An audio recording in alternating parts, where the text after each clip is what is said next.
While your transaction is processing.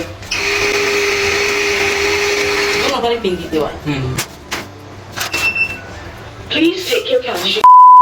যখন কিনা দেখলাম ব্যাংকে টাকা আসছে ফেসবুক থেকে, তখন কি আর এটা দেখে বাড়িতে বসে থাকা যায়? তাই মাকে সাথে করে নিয়ে বিএডিসি ইসলাম ব্যাংকের নিচে এসে পড়ি এটিএম বুথ থেকে টাকা তুলতে। কিন্তু দুর্ভাগ্যবশত বিদ্যুৎ না থাকায় আমরা কৃষি ব্যাংকের নিচে অন্য একটি এটিএম বুথে আসি, এটাও ইসলামী ব্যাংকের, কিন্তু এখানে জেনারেটর আছে। এসে আমাদের বিশা কার্ডটা মেশিন এর ভিতর দিয়ে কত টাকা তুলবে এটা সিলেক্ট করে পিন কোডটা দেওয়ার সাথে সাথে টাকাগুলো নাড়াচাড়া শুরু হয়ে গেল। এই নাড়াচাড়ার শব্দগুলো শুনলেই আমার মনের ভিতর লাড্ডু ফুটে, একটা না দুইটা না অনেকগুলো। মেশিন থেকে টাকাগুলো ঠাস করে বের হয়ে গেল আর আমরা ঠুস করে ধরে নিলাম। টাকাগুলো হাতে নিয়ে দেখি কম আরো বাকি আছে, তাই আবার পিন কোড দিয়ে বাকি টাকাগুলো আমার নিজের হাত দিয়ে তুলে নিলাম। তারপর মেশিন থেকে আমাদের ভিসা কার্ডটা বের করে নিলাম। কার্ডটা যেন হালকা গরম হয়ে গেছে। যাই হোক, মাই কিন্তু প্রতিবারের মতো এবার অনেক খুশি। আর গাইস, এবার দেখবো আমি কত টাকা উঠিয়েছি, এটা কে কে সঠিকভাবে বলতে পারে। যারা এটা সঠিকভাবে বলতে পারবেন তাদের কমেন্টটা আমি পরবর্তী ব্লগে দেখাবো। টাকা উঠিয়ে এসে পড়লাম মার জন্য কাপড় কিনতে, কিন্তু কয়েকটা কাপড় দেখার পর মার কেন জানি পছন্দ হচ্ছিল না। তাই কাপড় কিনা বাদ দিয়ে আমরা এসে পড়লাম কসাইয়ের দোকানে। কারণ আপনারা তো জানেনই আমার আব্বা অ্যাক্সিডেন্ট করে বাড়িতে বসে আছে, তাই আব্বারে বেশি বেশি পায়ে খাওয়াইতে হইব। তাই 1 কেজি পায়ে কিনা আরো টুকটাক কাঁচা বাজার সদাই করে সিএনজিতে উঠে বাড়ির উদ্দেশ্যে রওনা দিলাম। তো সবাই ভালো থাকবেন, আবার দেখা হবে পরবর্তী কোনো নতুন ব্লগে।